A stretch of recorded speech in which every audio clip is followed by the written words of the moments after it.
the Ukraine war. What do you think about this war, and what is the end game of the United States in this war? Well, what I think is that it is a horrendous thing. I think that the purpose of this war, the end game, is to exhaust Russia. We exhausted Russia in the Cold War, and after that, the Soviet Union broke up. I think the reason they're so keen on exhausting Russia, the reasons are several. One is they want to disrupt BRICS, the Brazil, Russia, India, China, South Africa economic agreement, because there are 12 nations wanting to join BRICS, including Argentina and Nicaragua. The U.S. used to have total control in South America. They don't. The U.S. is a failing empire. They're trying to hold on to their empire against China's rising hegemony.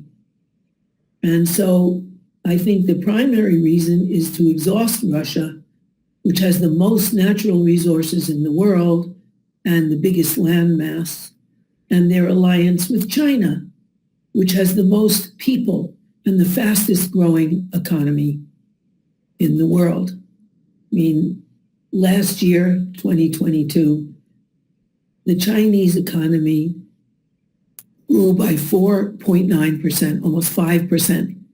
The United States economy grew by 1.3%. Whoa, that's a big difference. China has 12 high-speed trains racing across its territory. The United States has 0. The United States is failing. Look, every empire rises and falls. You could have good grace about it. But the United States is in total denial. And denial of a problem is not a good way to solve anything. But they're trying to solve it while pretending that the war that they're carrying on is about democracy.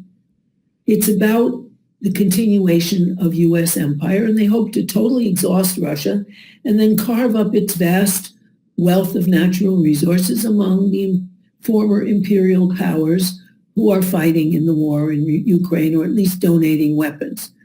The U.S., Germany, and England, and so on, okay? Well, sadly, the pawns in the game are the Ukrainian people who are being slaughtered. However, he made it very clear that trying to get Ukraine into NATO was a line in the sand which could not be crossed. The U.S.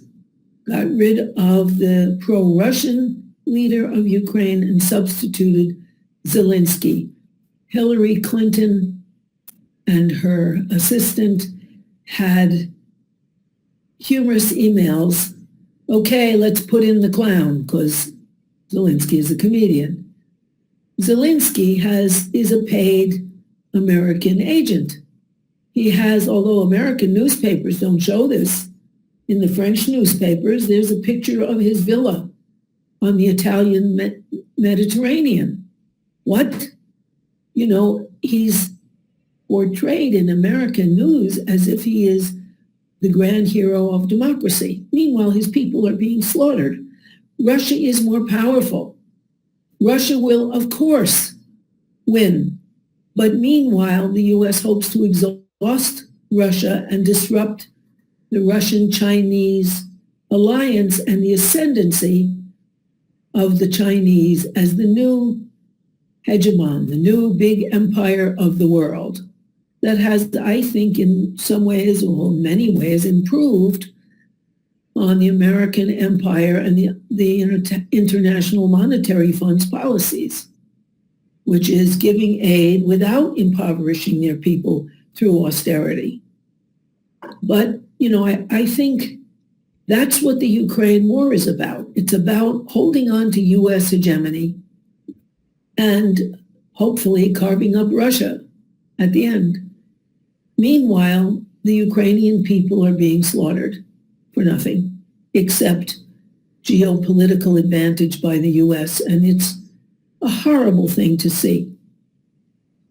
When we look at the Wolfowitz doctrine, which came after the collapse of the Soviet Union in 1992, in February 1992, its objectives were denationalizing Europe, not in favor of racism, but in favor of making them American vassal states.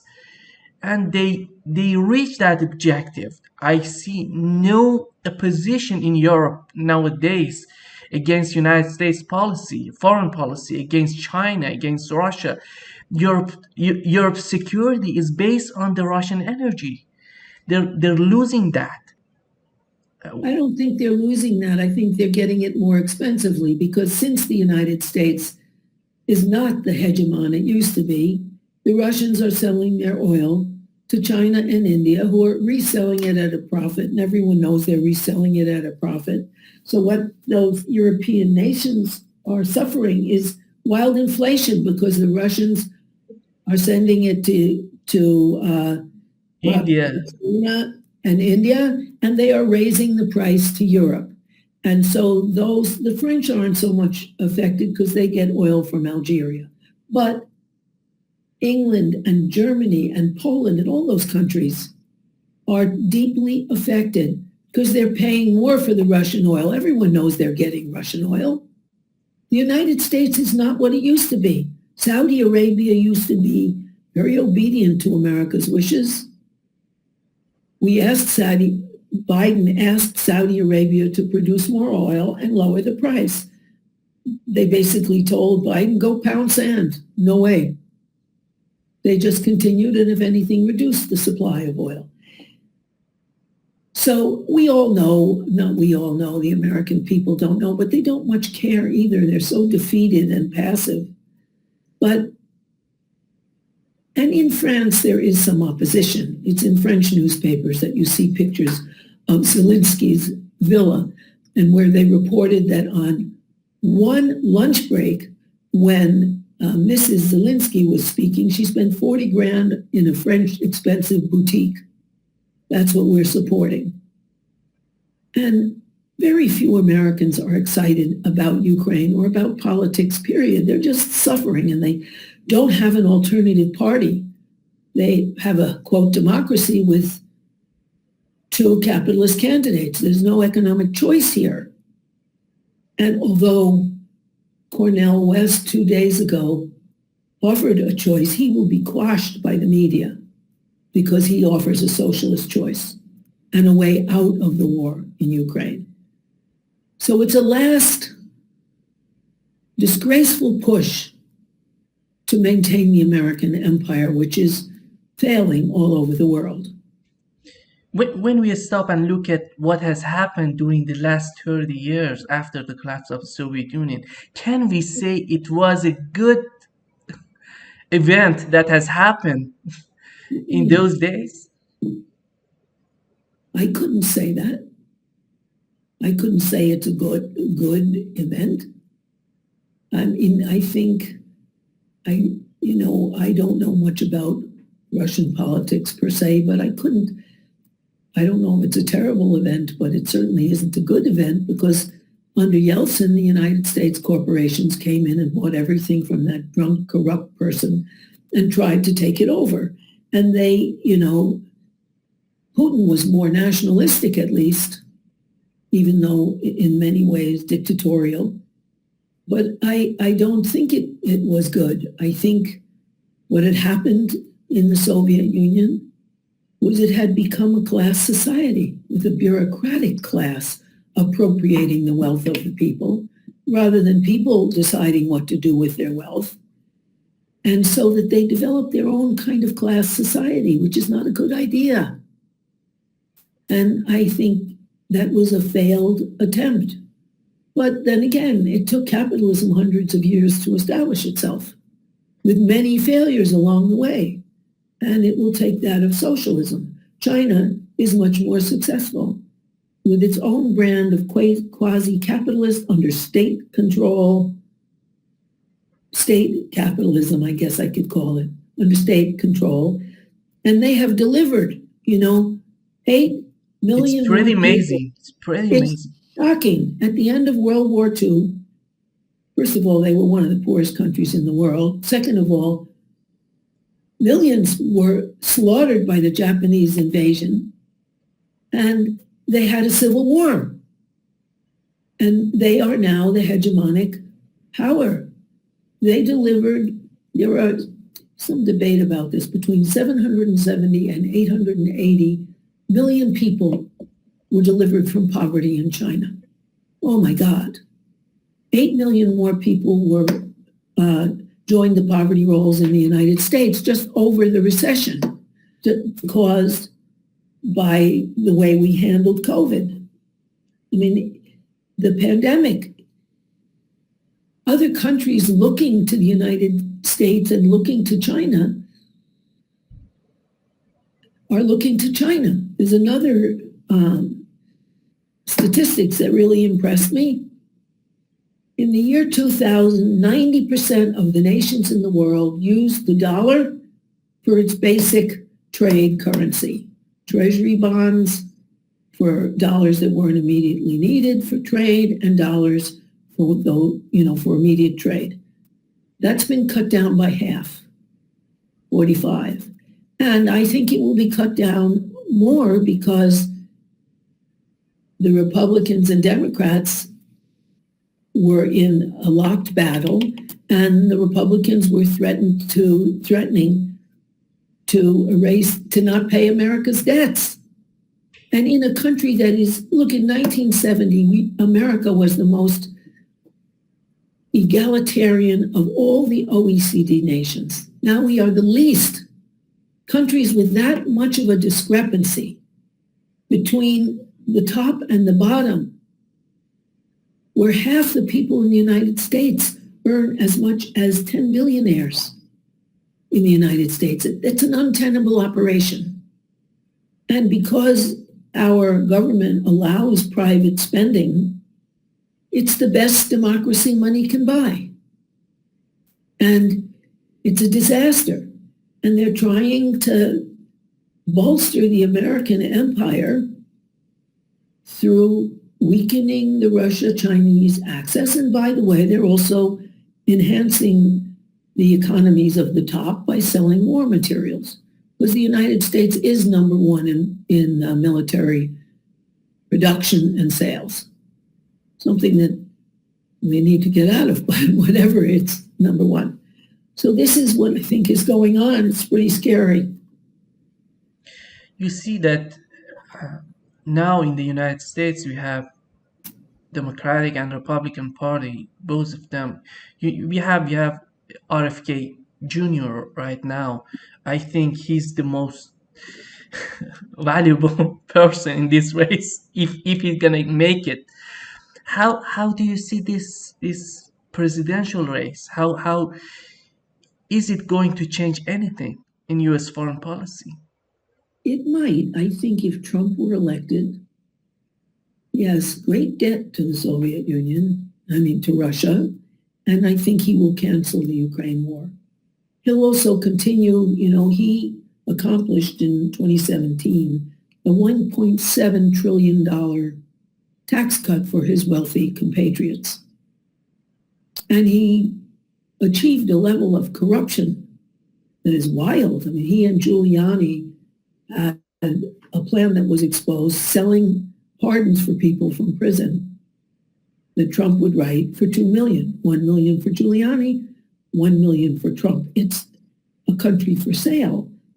The last presidential race cost more than $4 billion. And people have to, you pay the piper who calls the tune, and they will call the tune, whether they're Democrats or Republicans. That's why over this debt crisis, which was hyped every day, nobody mentioned, hey, how about taxing incomes over $10 million a year? How about taxing stock and bond holdings the way you tax everybody's car and their house? How about canceling the $1.7 trillion tax cut for the top? Oh, how about changing the inheritance level to what it was in the 1980s, 600,000 you could leave to your children. It's now 25 million from both parents. How about evening things out a bit? That might help. Those things weren't even raised because the discourse is limited to the current capitalist allocation of wealth, which is doomed for us. I don't see his having, I think, depending on whether Trump is in jail or not, he won't be elected necessarily, but it'll be between Trump and Biden, between a total crook and someone who looks dead. That's not promising. And yet they seem wedded to these alternatives, which seem pathetic. There was a cartoon in the Daily News, and New York City has 3 daily newspapers. And it was a cartoon where they had the candidates now will arrive at the debate. Biden is hunched over in a wheelchair, and Trump is strapped to a gurney in a straitjacket. One is crazy. The other is a dyed-in-the-wool neoliberal who's also looks dead. Oh, dear. This is a terrible choice. And I think a lot of people won't bother voting because they don't feel they have a voice, and they don't. Unless Cornel West, who just announced 2 days ago and will probably be ignored because he's a very popular socialist, unless they allow him a voice. What happened to Bernie Sanders? He disappeared. He didn't disappear. He's responsible for doing a lot to help make things better. However, I think Bernie Sanders had a choice. Either I will leave the Democratic Party with its corruption and the Democratic Party, which stabbed me in the back, or I will save this country from Trump and fascism taking over. And I think he's more afraid of the fascism that Trump will bring because the Republican Party is on the way to fascism, victimizing gays, trans people, and Black people and other people of color and immigrants, and directing people's hatred towards them while they savage the American people. And Biden will try to maintain the shaky status quo of the American empire, which is very shaky. You see, after Bush, when Obama got elected, we were shocked here outside of the United States. We thought, oh, this is going to be a new era. This is a game changer. But nothing changed. Those same people, Victoria Nuland, was right. in Bush administration. After that, in Obama administration, right now in Under Secretary of State of Biden administration, the same people who managed that coup in Ukraine in 2014 are in power. The same people decided to go to war with Russia to kill these innocent Ukrainians. And That's right. Russians are getting killed as well. Of course. Look, I think part of the problem is identity politics. In the 70s, the CIA and the FBI invested hundreds of thousands of dollars into going into the civil rights movement and making it a Black power movement, Black against white, going into the growing women's movement. We do have to remember that Gloria Steinem is a CIA agent, and making sure it's a gender-only movement. There's a book called The Great Wurlitzer, which is what that operation was called, because the Wurlitzer was an organ where you pull out the stops and it goes in, it sounds like different instruments. And the point was to divide those movements and excise class, to leave only gender and race, which are allowable discourses in the United States, whereas class is much less allowable. Class only emerged into the discourse in 2011 when The Occupy movement happened, and Obama had it crushed in every city simultaneously because Obama is a brown face on the same neoliberal policies with many of the same people. Just a And new facade.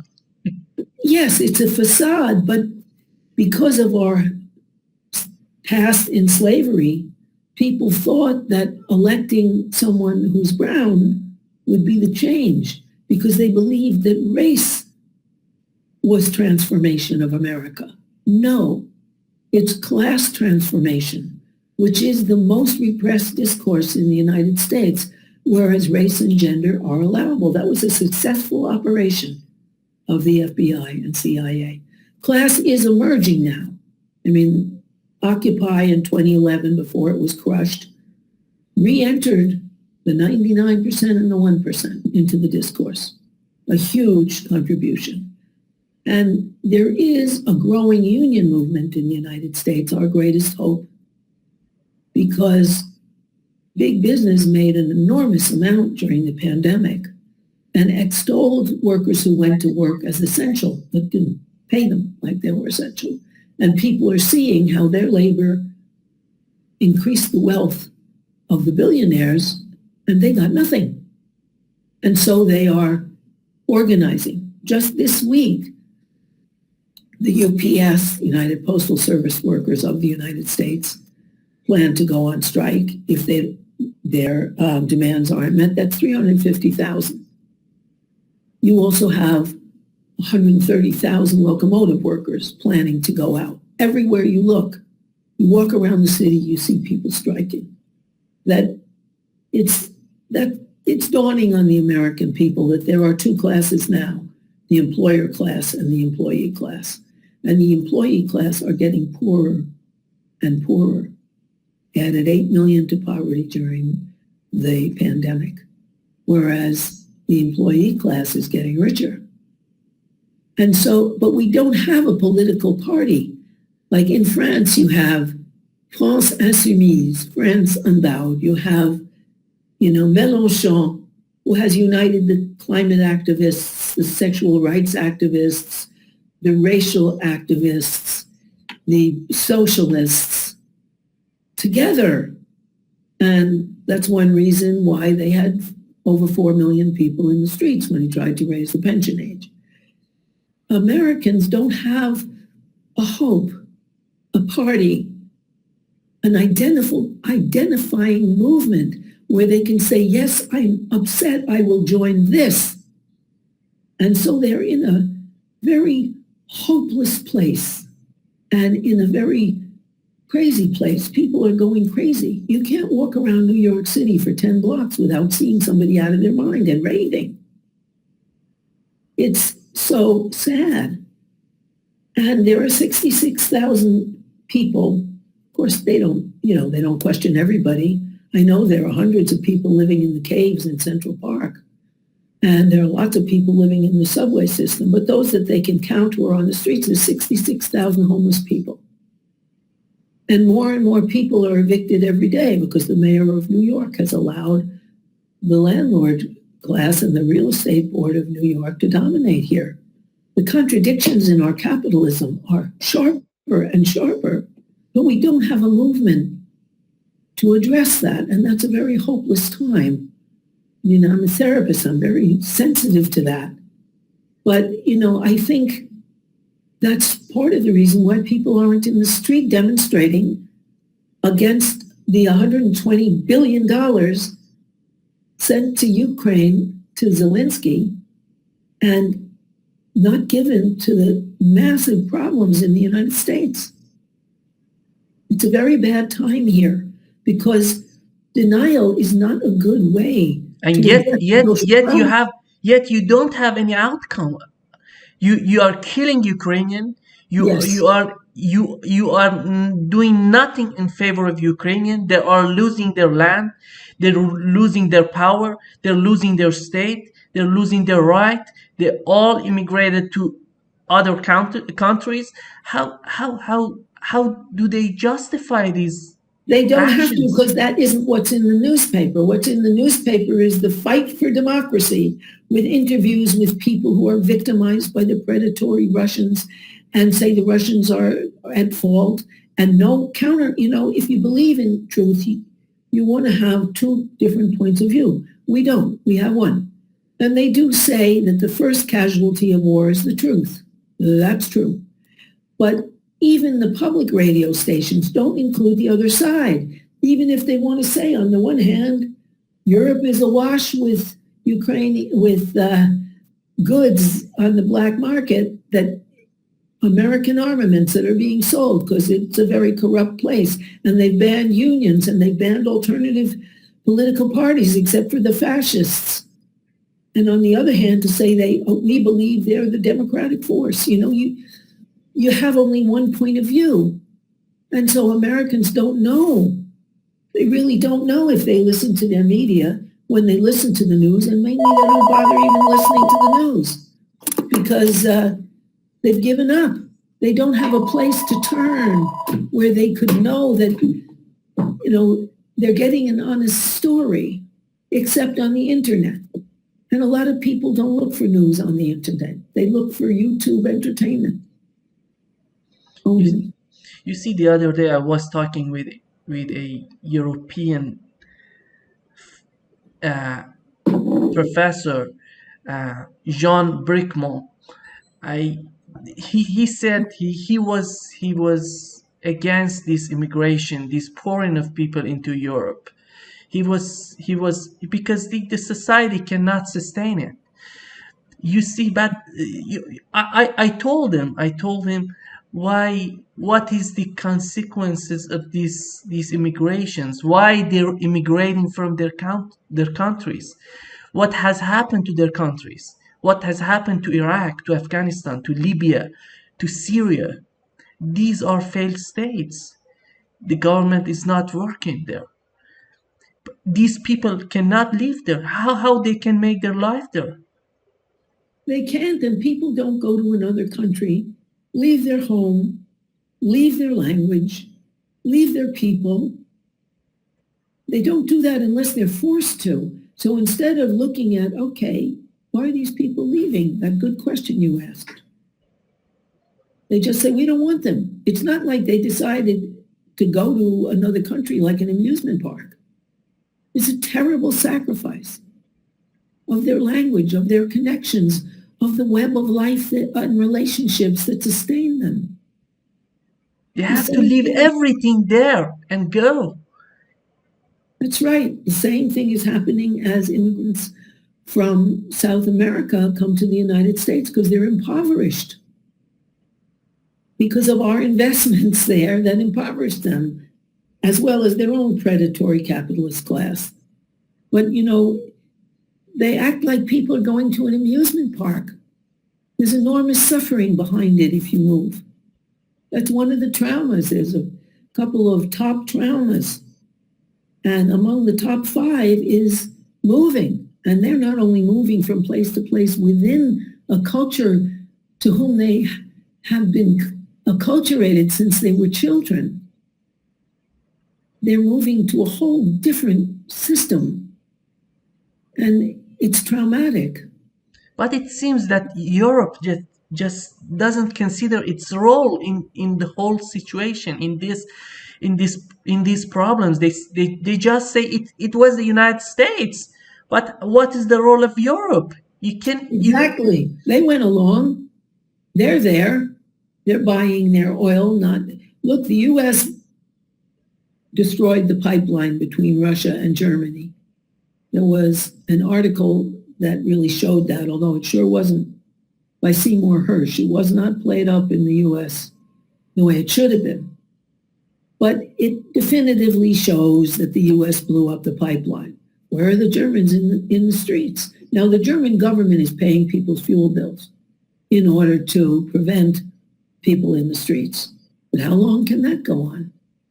And even the Linke Party, which is supposed to be a real alternative, is not making strong statements. They're going along with the failed American empire as failed colonial empires themselves. they're going along with the failing, not failed yet, we still have the highest GDP, the highest gross domestic product in the world, although the Chinese are gaining fast. And yet, It's not going to last long. no, it's not. It's already diminishing.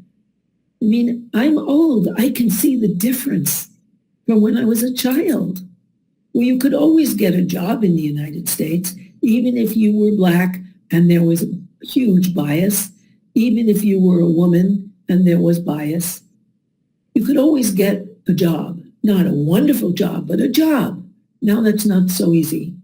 And we were the most egalitarian nation. But of course, at the end of World War II, the United States had no competition. Every other industrial nation was destroyed.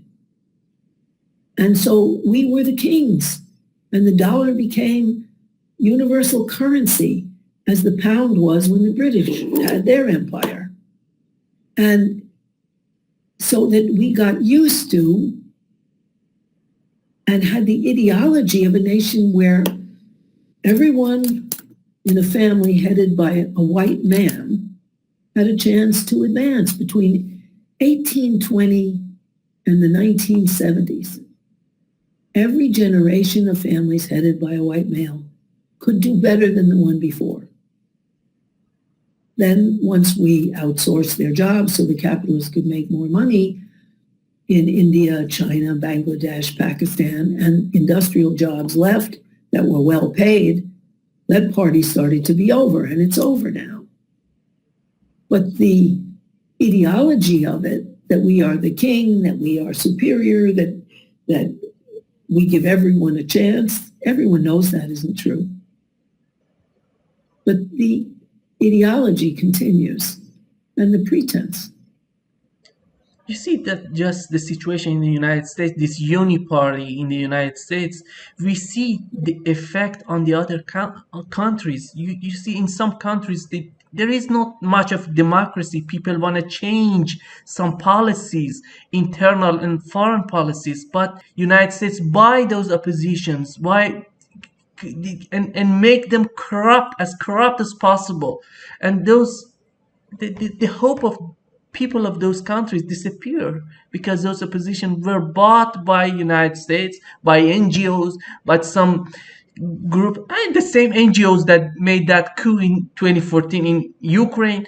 You see Navalny, for example, in Russia, he's not independent.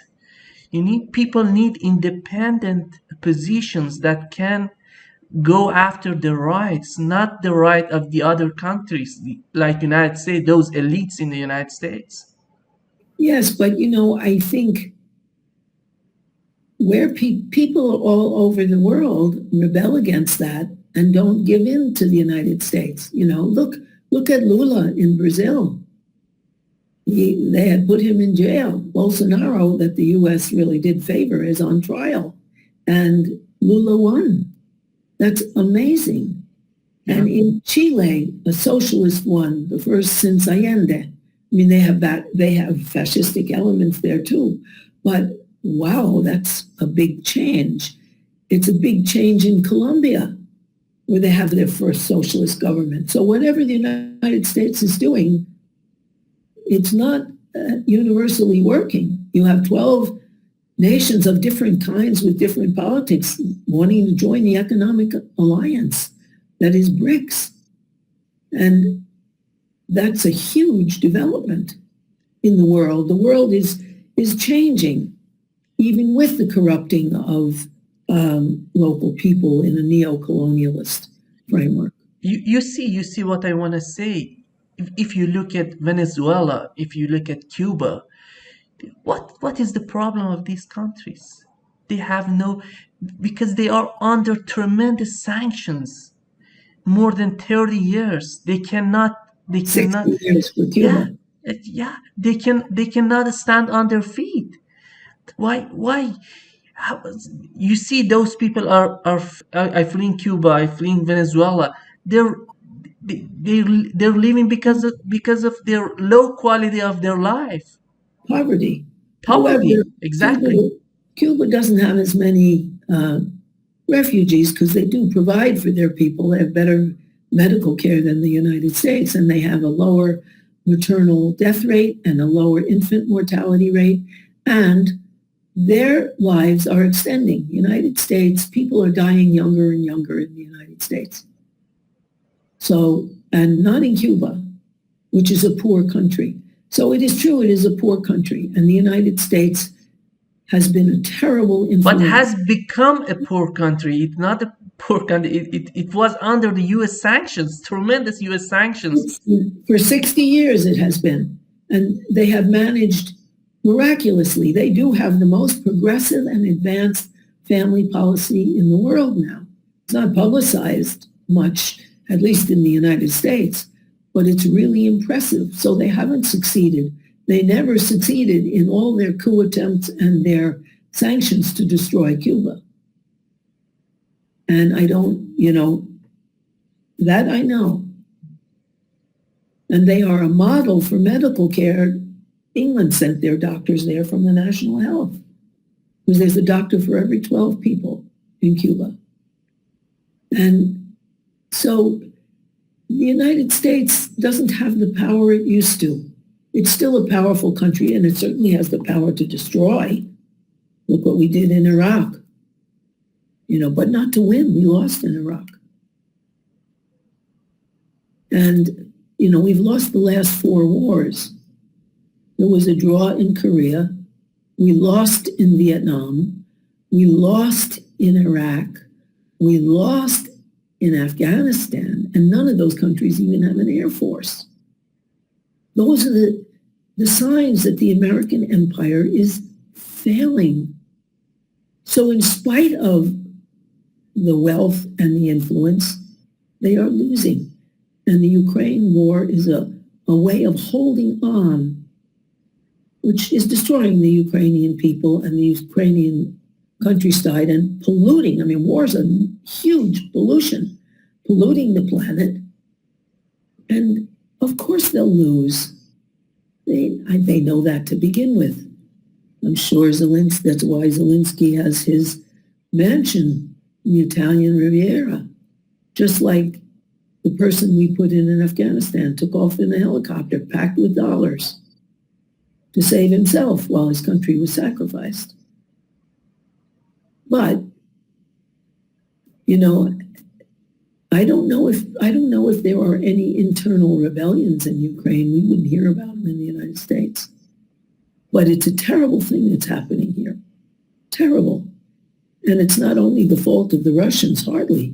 I mean, they signed up for this by inviting NATO. All Putin wanted, and I am no fan of Putin, but all he wanted was neutrality, not joining NATO, because Russia is ringed by the former socialist republics joining NATO. This was the line in the sand. But they wanted to surround Russia. Yes, they did. That was the attempt. Now they want to surround China. The same policy. Yes, they do. It's less successful because these other countries want China's participation and aid, because China is not a defeated country. China is the rising hegemonic power. Of course, they wanted to strangle Russia by surrounding it with NATO countries. And there's between 12 and 1,400 miles of shared border between Ukraine and Russia. And they made it very clear, you join NATO, we will invade. That is, that's too dangerous. We have to remember in 1963, when the Cubans with Khrushchev wanted to start a military base 90 miles from the United States, John F. Kennedy risked World War III in order to get it to stop. And it stopped. Khrushchev called it off, and so did Fidel Castro. And that was 90 miles from home. This is 12 to 1,400 miles of shared border. It was an invitation to a war in hopes of exhausting Russia, and with the, quote, collateral damage of hundreds of thousands of Ukrainian lives and their country leveled. It's a war crime. In that situation, we had JFK and Khrushchev who were willing to negotiate. Yes, they Right were. now, we have Putin that was willing to negotiate. In December 2021, he sent two letters to NATO headquarters and Biden administration. He was willing to negotiate with Biden administration, but there was no JFK in the United States to negotiate. No. They wanted to exhaust Russia. The point wasn't to win. They know they can't win. They're not that stupid. But to exhaust Russia.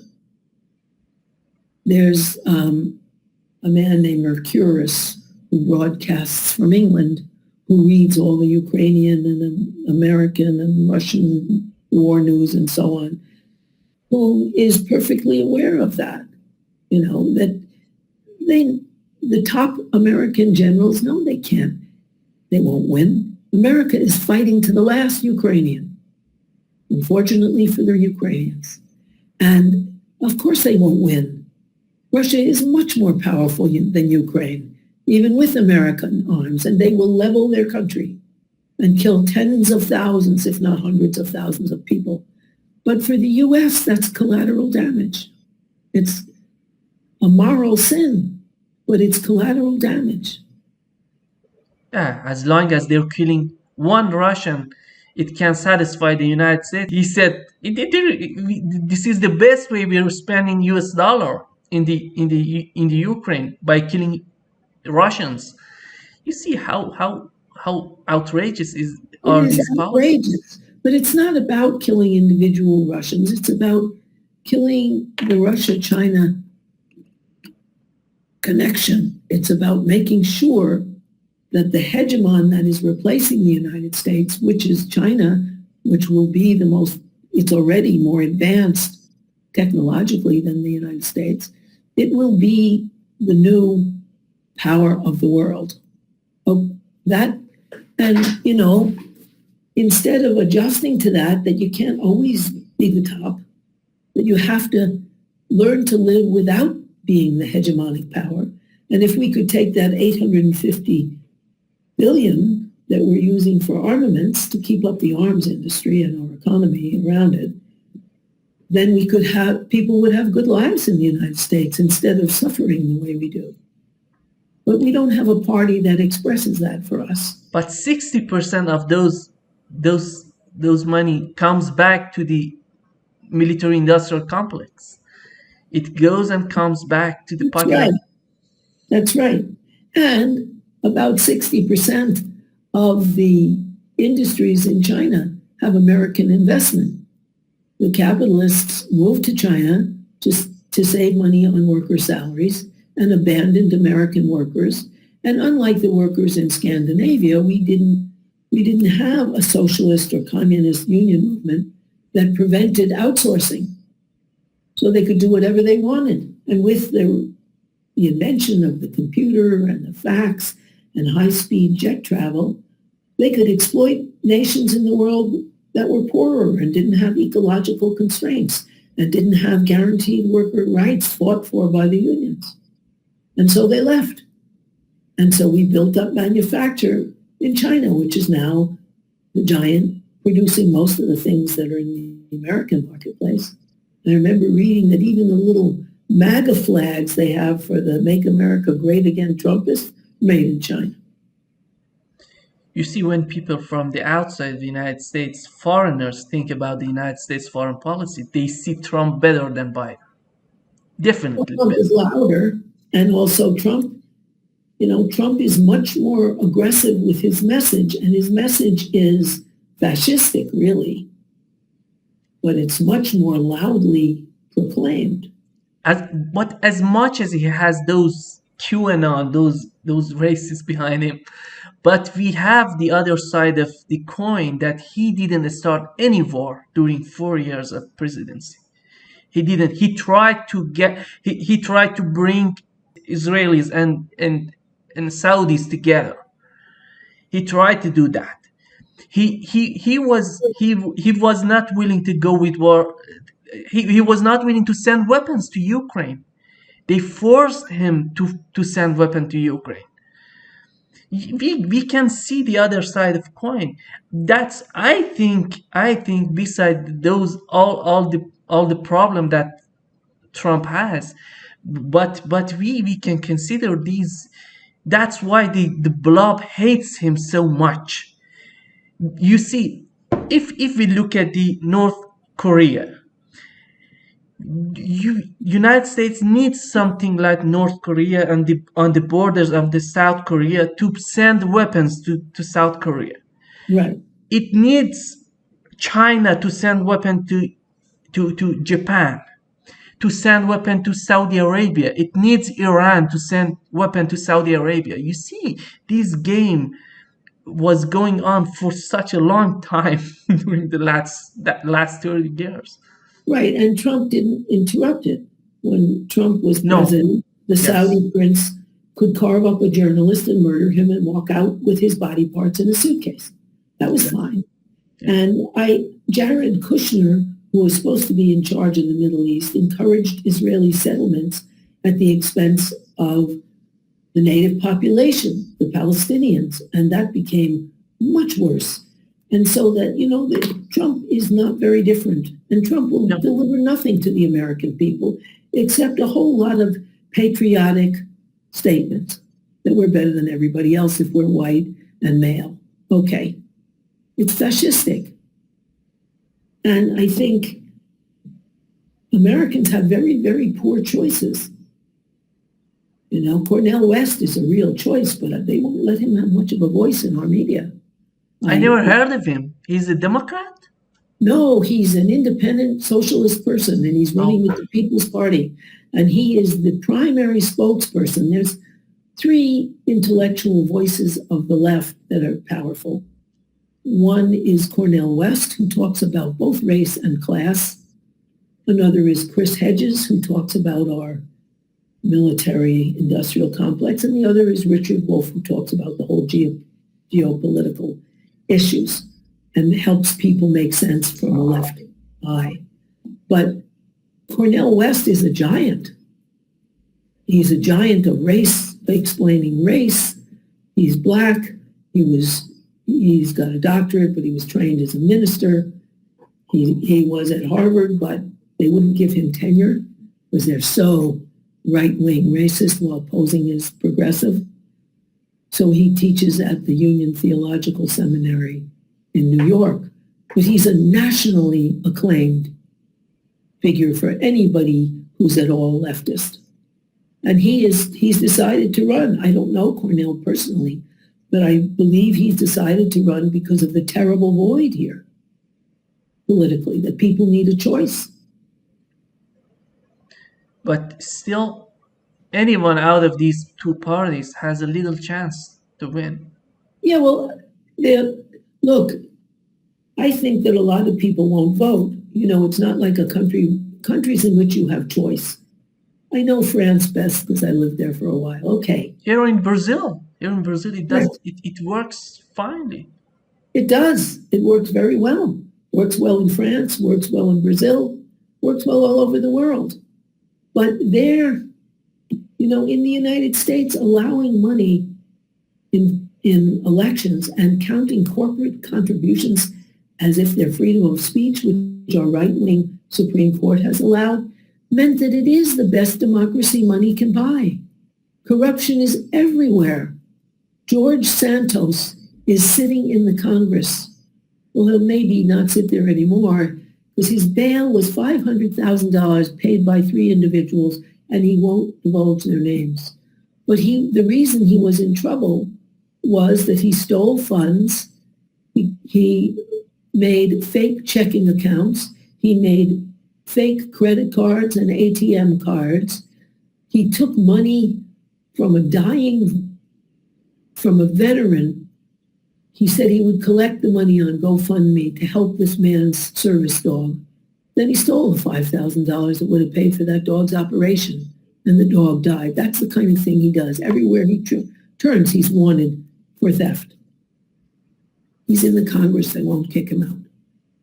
He's wanted for jail. I mean, he was out on bail and sitting in Congress because McCarthy, the Republican head in Congress, wants his vote.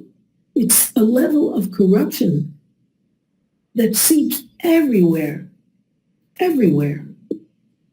It's everywhere. It's everywhere. You want to get a repair made, they'll rip you off. You go to a store, they'll rip you off. Everywhere. It's omnipresent, this corruption. And how do you see the what when the United States gonna decide to stop sending weapons to Ukraine? Do you see any in near future? Is that possible? I don't see it in the near future. I think if it happens, and you never know when it will happen. I mean, I think it was Lenin who said, there are decades when nothing happens. There are weeks when decades happen. You don't know when it will happen that the Europeans will rise up and say stop, or when the Americans will. I don't know. But when that happens, the Ukraine war will stop. And Zelensky will retire to his Italian mansion, paid for by US dollars. You see, what's so amazing for me, you see, during 2014 and 2021, more than thousands of Russian Ukrainian ethnic Russians in Ukraine were killed by this government, by Right. fascists, by the Nazis, and nobody's talking about them. Nobody's. Well, the Russians are talking about them. That's who's talking about them, about the Azov battalions going in and slaughtering Russians. But, you know, the American press goes along with the State Department. And if you don't go along with their program, then you don't come to their press conference and you don't get in on everything. And so the media, even the public radio stations and TV stations, don't bring up that point of view. You have to look on the internet and be interested where you can find the alternate point of view, but most people are not interested and they don't do that. You see, how do you see the role of media in this war? How they perform during these 2 years of war in Ukraine? Have you seen in your life? Have you seen anything more outrageous than what we're seeing right now? Well, it's a propaganda push. And if the State Department changes its tune, the media will go along. The alternate media, like, you know, Portside or the Left Voice or all sorts of things on the internet, they'll tell a different story. But people will have to look for that different story. It won't be there, out there for them. And on some level, they know they're lied to, so they just turn off. There would have to be a movement in the United States that unifies all the disparate organized groups, whether on climate or sex rights or racial equality or movements against police brutality or against mass murders. There's a lot of people against mass murder. You see, during that time of Kennedy, there was two voices in the United States debating each other. Right now, there is no alternative voice in the United States. I No, think that's something so big for the policy. it's huge. There is another voice, and Cornel West is an example of that other voice. But you don't get it in the mainline newspapers, and the way they discipline it is not in the kind of crude censorship that some countries do where you're just not allowed. They just, if you want ads, which they all depend on money. If you want the big corporations to advertise with you, you do not oppose the State Department. That's the discipline of capitalism, money. You see what's so interesting. You see, the Democratic Party is so in favor of minorities, in favor of but the facade is like this: in favor of minorities, Black Americans, Hispanics, They're trying to gather all these forces together under their umbrella. Under Republican Party, you have more religious far right people. You know that but the outcome of this system is just one thing: keep this empire working. Exactly. Doesn't And repress the awareness of class. That is that is the most repressed discourse in the United States. It's starting to come out. It started in 2011 with Occupy, which Obama crushed in every city at the same time. So that also crushed the hopes of a lot of people who believed that the same thing colored in brown would be different. No, it's the same thing colored in brown. And a lot of Black people were inspired because the elegant president and his elegant wife and daughters were on the TV. And a lot of racists were upset about it. But really, the class position didn't change. In 2008, Obama saved the banks with no strings attached. He didn't save all those many people who lost their homes. And Blacks had the worst setback during 2008 in the subprime mortgage crisis. They could have bailed out those people. Instead, the banks, who took our public money and charged more for everything, so they're doing great.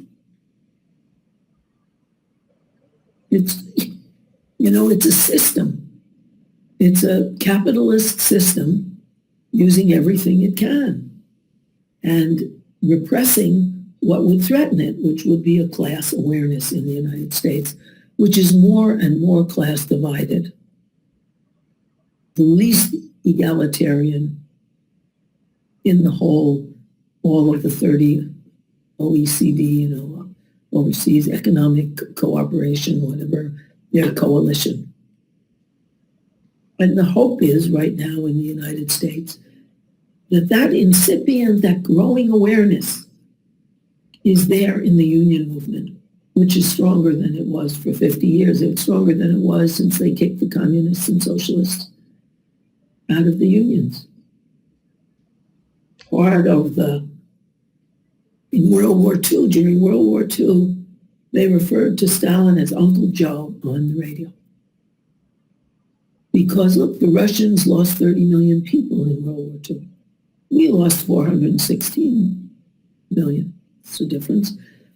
But they were our allies, and they had to change that. They had to keep the arms race going so that the economy, which was going up because of war production, could keep producing war materials. And they always need an enemy. So they made Russia the enemy. You see, the other day I was listening to Trump. He was this shooting in schools. He was telling, let's arm the teachers. Like, how outrageous is that? How can you arm teachers to defend themselves? How? Well, the idea is to sell guns. We have to remember that the NRA, the National Rifle Association, although it doesn't pay taxes because it's ostensibly a nonprofit teaching people about guns, it is a huge lobbying group. There are 5 lobbyists for every American person in the Congress, right? The Senate or the House of Representatives. They flood the candidates with money. And so they're willing to have people killed. They've got money. And in these elections, they need money. We allow private money in elections. And so it's bribery and it's slaughter. There are more mass murders than days in the United States. Every day, there's a little more than one. And they continue to sell guns. You can walk into Walmart and buy a gun. You see, when we look at the Julian Assange, he said that any war in the last 30 years started with media lies. Media start lying people to bind people into wars. People naturally don't like wars. You see, when We have him. He's in prison right now. Right. Nobody cares about the situation he's in. You see, we have some. We don't have too many peoples like him in this world. Daniel Ellsberg. We have we have Snowden who talk against. Who we have Julian Assange. None of them, considering Julian Assange, is in a good situation. That's why nobody has the courage to talk against these policies. Also, there isn't a movement, a groundswell of outrage, you know?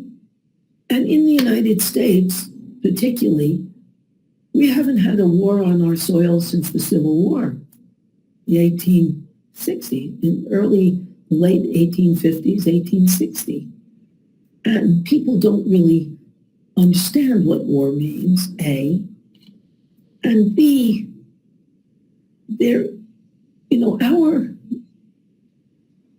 government we were in a depression in the 30s. What pulled us out was a combination of things, but in part it was taxing the rich. FDR imposed a tax of 96.8% on the highest incomes because there was a danger of a revolution if they didn't. People were marching in the streets. The unemployed were demanding jobs. They started the Agricultural Recovery Act because people were killing the judges that condemned family farms and bankrupted them. People were organized. And a good part of the CIO was being organized in labor unions. And the spark of those organizations was the Communist Party, the Socialist Party, and the left. And they had to kill that after World War II. And they did with the anti-communist movement.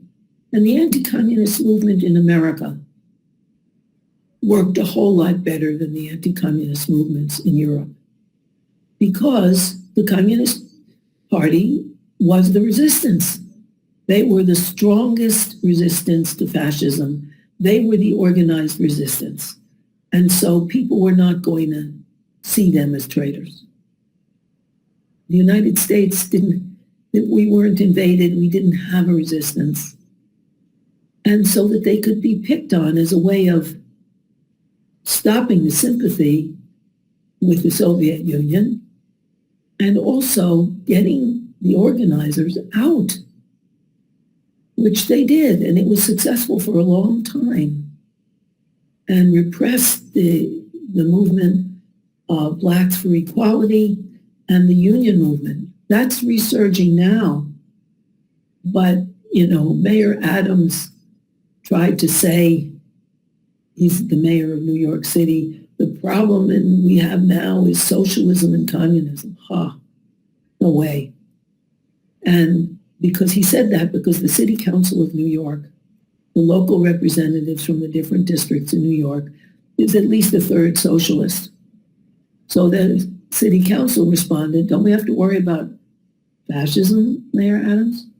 Who endorses the police and starves the libraries and the daycares and schools. So, that doesn't work anymore, that anti-communist. But it worked very well. Tens of thousands of people lost their careers. Thousands went to jail and were destroyed. And that whole left was horribly repressed for a long time. It's only now coming back. And that wasn't so in Europe. And I think what happened in Germany was that because of the Marshall Plan from the United States money, which was given to Europe, but with the condition that you don't hire communists, so that the communists were kind of barred from the European universities, but they joined the unions. So German and French unions are unions to respect. About 4 or 5 years ago, the 300,000 German metal workers won a 22-hour work week with the same pay so they could have work-home balance. Whoa, nothing like that in the United States. The French unions joined those 4 million Frenchmen and cut off the electricity and the trains because they have a labor solidarity, because they couldn't crush the left there. So the United States also suffers from that. We're just starting to recover. And Obama tried to nip it in the bud by closing all those occupies on the same day. We're just coming back. And it's sad because there's so much damage being done in denying that America is no longer the empire of the world. So what? We could live in peace. Yeah, we didn't see anything like peace. When we remember that conference after World War II in United States, when they established US dollar Yeah, as the reserve currency, they were seeking peace, but that's right. they achieved anything but peace. No, because the government changed, the politics changed, and they were seeking hegemony and the repression of the left, which was a threat to their hegemony. And, the fruit of that is now the country is the most unequal in the developed world, and people are in terrible trouble, and we don't yet have a political opposition that's sensible and appeals to everyone and unifies the opponents. We need it. See, thank you so much, Harriet, for being with Thank us you for today. inviting me. It was a very good discussion. Yes, and I appreciate the chance, so thank you too. Thank you so much. I